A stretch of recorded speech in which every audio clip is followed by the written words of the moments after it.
This is a story I experienced about 10 years ago when I was in high school. We went to the beach on a school trip. Each group was assigned a hotel room. The group I was in was Kenta, Tomoki, Kosuke, and myself. We were all so-called delinquents. At night, all the other groups went to bed, but of course, there was no way our group would sleep peacefully.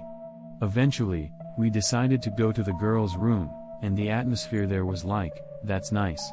Tomoki said, "But the girls in our class are the worst, so let's go to the girls in the other classes."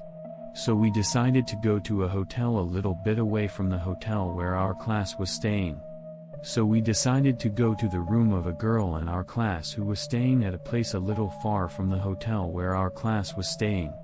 We did not notice that Kosuke did not speak to us at all at that time. Call the pager of the girl in the class from a pay phone ahead of time and tell her to let you in. After telling them to make sure they could get in, I left the hotel for the time being. Behind the hotel was a sandy beach. We walked along the shore. Visible in the moonlight, we walked along the shore to the hotel of the desired class. When we had walked about 50 meters, she muttered something to me. Kosuke whispered to me, "I have a bad feeling about this place. I have a bad feeling about this place."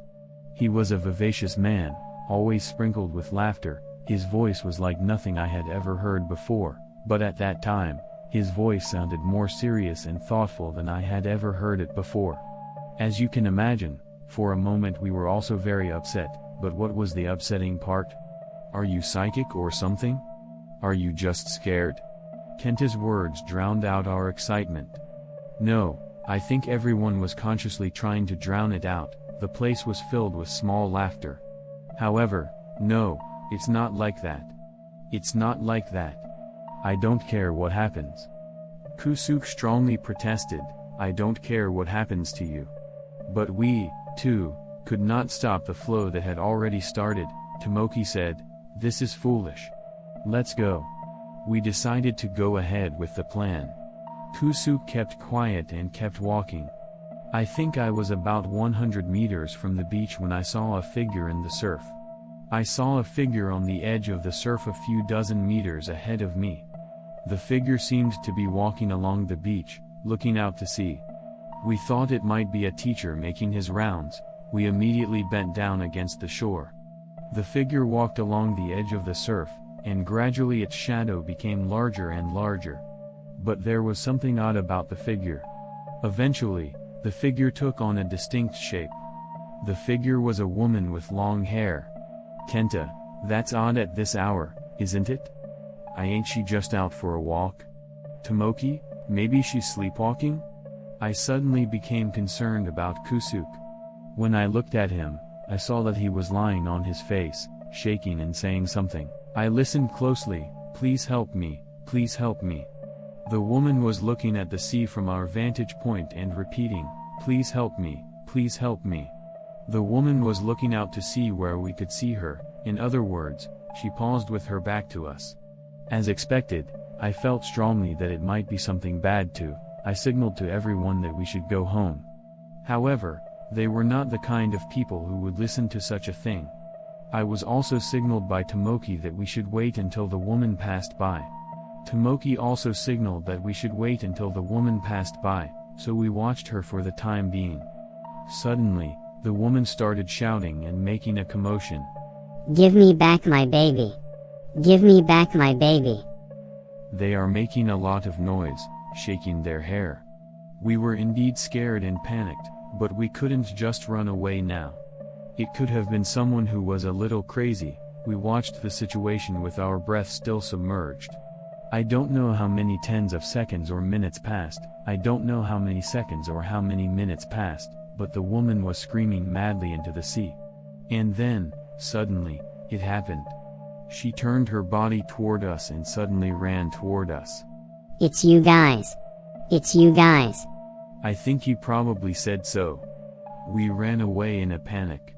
However, only Kosuke started running toward the woman. "Hey, what are you doing? Get out of here." She didn't even look at us as she said that. Kosuke ran toward the woman, shouting, "Whoa!" Kosuke was running while screaming.